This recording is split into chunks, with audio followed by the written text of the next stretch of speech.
decent sized diameter. Me and my wife just installed this bed.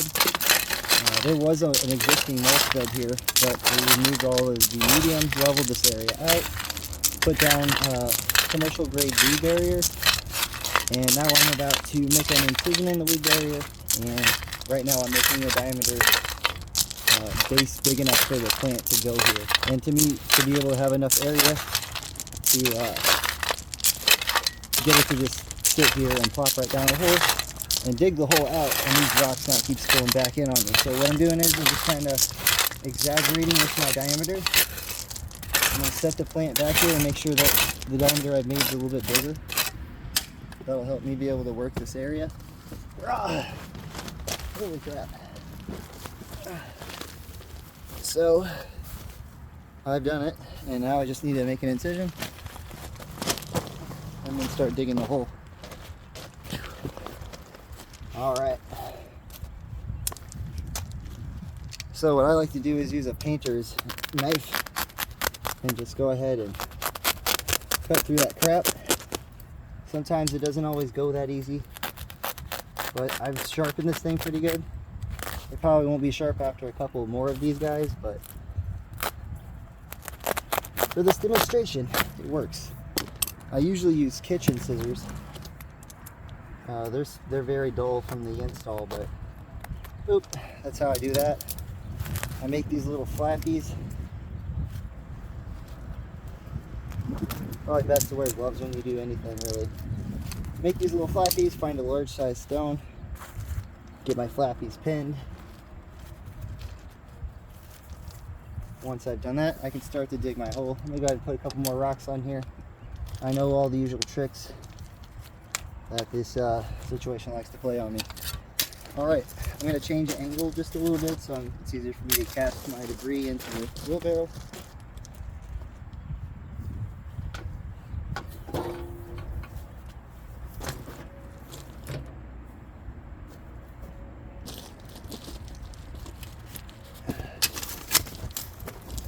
Yeah, these freaking knee cushions are lifesavers.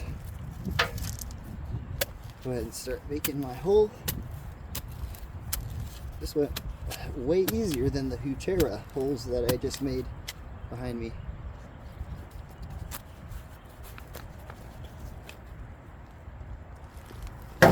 Some nice broke down mulch right there.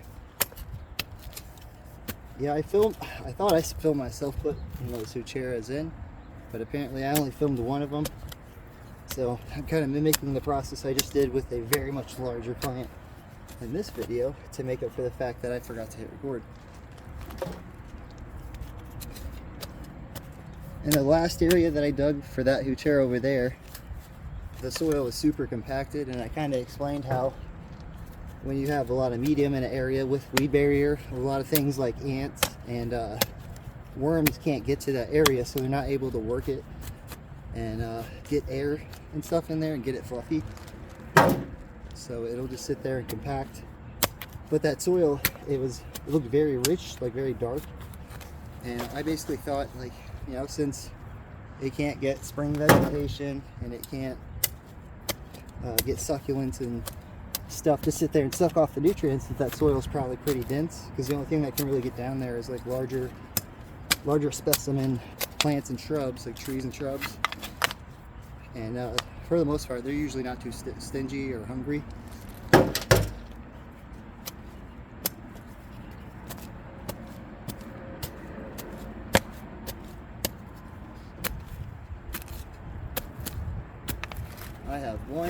I have another one of these holes like this to make, and then the smaller size holes. I have 1, 2, 3, 4, 5, 6, 7, 8, 9, 10, 11, 12, 13, 14, 15, 16 more to go. But I'm going to probably get away with only having to film 3. Yeah, those of you who are still watching this, super duper appreciate you for tuning in to whatever platform that you're viewing this on. It means a lot to me. I more or less are trying to film all this just to show my kids the hard work that me and their mom went through in our younger years trying to put stuff together. And I've been working in lawn care for the past 11 years, and so far I haven't gotten tired of it. It's super duper hot, and all the elements that come with being outside. Nobody really likes shoveling, but I guess I'm a crazy person. I've never had to dig a trench under orders or anything, but I used to dig trenches when I was a kid for airsoft wars I had hosted at my house, and it was the funnest thing ever. So I kind of just was always outside digging and messing around with something outside, chopping a tree down, or just being a kid, being a boy. And I've worked a lot of different jobs in my life: factory, restaurants, hospitality, all kinds of stuff. And I just kind of really hate being inside, and I hate being under other people's orders and under their thumb and stuff. So when I found lawn care, it was kind of like a perfect fit. If you're willing to show up and do your job and not make too much noise about how crap